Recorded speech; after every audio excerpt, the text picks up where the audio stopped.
4 News starts now with a breaking news alert. Any minute now, we're expecting to learn if the man accused of killing a well-known Detroit doctor will go to trial. That decision expected any moment now. Desmond Burks has been charged with Dr. Devon Hoover's murder. Hoover was found dead at his home in Detroit's Boston Edison Historic District in 2023. Police found his body wrapped in a carpet in the attic of his house. An autopsy confirmed he died of 2 gunshot wounds. Prosecutors have spent the last 3 days presenting evidence of the doctor and Burks' relationship.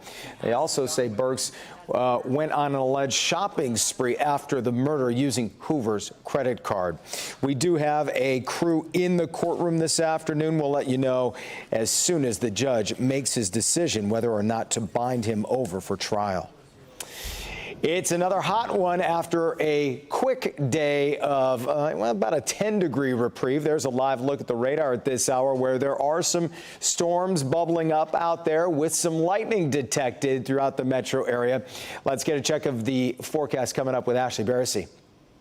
Well, here we go again. We're looking at another marginal risk for strong to severe storms heading into the afternoon. I mean, almost a repeat performance of the last several days. Now, today's marginal risk did expand to include all of southeastern Michigan, and the threats will remain the same as well, where we could have some damaging wind gusts around 60 miles per hour in these microbursts that we see, and some heavy rain could lead to some isolated flooding. And those are the 2 primary threats heading into the afternoon.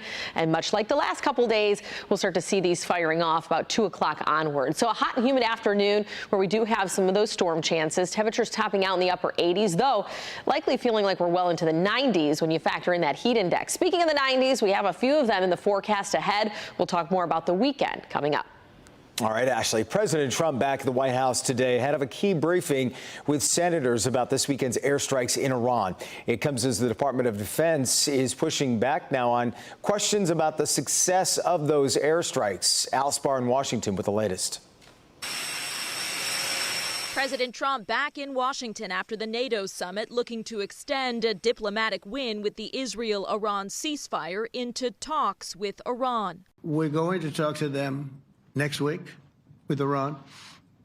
We may sign an agreement. I don't know. The president downplaying the necessity of signing a deal, insisting U.S. airstrikes on Iranian nuclear sites already accomplish the goal of preventing Iran from developing a nuclear weapon. We blew it up. It's blown up. He's pushing back forcefully on a preliminary assessment by the U.S. Defense Intelligence Agency estimating Iran's nuclear program was delayed by a matter of months. They presented a report that wasn't finished. Defense Secretary Hegseth said the agency had low confidence in its initial assessment. You want to call it obliterated?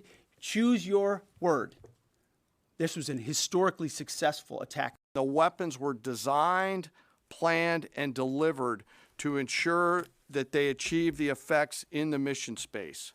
All 6 weapons at each vent at Fordo went exactly where they were intended to go. President Trump citing Israeli intelligence that the strikes set Iran's nuclear capabilities back by many years. Iran also acknowledging its nuclear installations were badly damaged. And the CIA director now says credible intelligence indicates Iran's nuclear program would take years to rebuild. 2 sources say he is among the top Trump officials set to brief senators today who have been pressing for answers. Do we know whether the uranium was there? Do we know whether the centrifuges were there?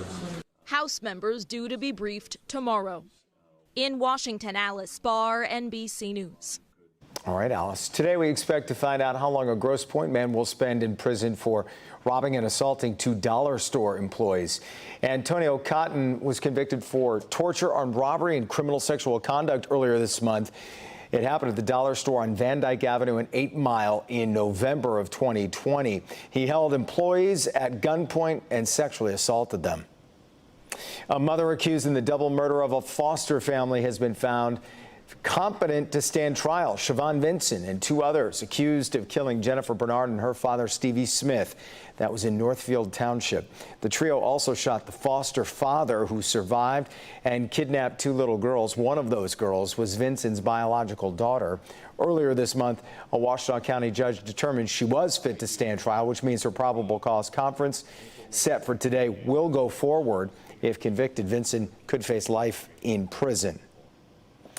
Eagle and the EPA will hold a public information meeting in Belleville tonight to talk about Wayne disposal. For months now, neighbors in Wayne County have been sounding off in an ongoing battle over radioactive waste. It's one of the biggest hazardous waste landfills in the country. And if you're interested in hearing more about all of this at that meeting, it starts at 6 p.m. It's at the Wayne County Community College District. In a statement sent to Local 4, Wayne Disposal said this: "We provide safe, responsible, and essential waste disposal services for industries in Michigan and throughout the region. The facility is permitted and equipped to securely manage these waste streams and operates in compliance with all regulatory requirements."